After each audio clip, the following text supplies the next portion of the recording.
નમસ્કાર દર્શક મિત્રો, હું સંદીપ સોની માલણ ટીવીમાં આપનું સ્વાગત છે.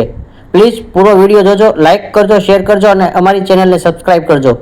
સાલ 1952 જુલાઈ મહિનાની 12મી તારીખે મહુવાની પવિત્ર ધરતી પર જન્મેલ એક અનમોલ રતન કે જેણે પોતાની જીવનમાં આવેલા અનેક સંઘર્ષો પાર કરીને મુંબઈ જેવા મોટા શહેરમાં વકીલી દુનિયામાં પોતાનું એક આગવું સ્થાન ઊભું કરેલ છે તેવા નામાંકિત વકીલ શ્રી દિવ્યકાંત છબીલદાસ મહેતા કે જેમણે સાથે સાથ આજે આખી દુનિયામાં આપણા મહુવાનું પણ નામ રોશન કર્યું છે તેવા શ્રી દિવ્યકાંત મહેતાના જીવન ચરિત્ર ઉપર બનેલ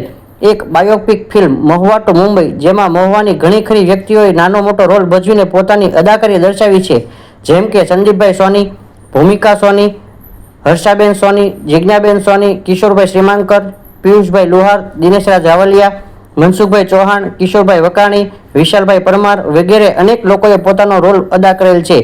ઉપરાંત આ ફિલ્મનું 50% ઉપરનું શૂટિંગ મહુવાના પ્રસિદ્ધ સ્થળોએ થયેલ છે, જેમ કે ભવાની મંદિર, ભૂતનાથ મહાદેવ મંદિર, Parekh college, JP Parekh high school, Mahuva railway station, મહુવાની શેઠ શેરી, વાસી તળાવ ચોક, સંઘેડિયા બજાર જેવા અનેક જાણીતા અને પ્રસિદ્ધ સ્થળોએ શૂટિંગ કરવામાં આવ્યું હતું, જેના કારણે આજે મહુવાનું નામ આખી દુનિયામાં છવાઈ ગયું છે.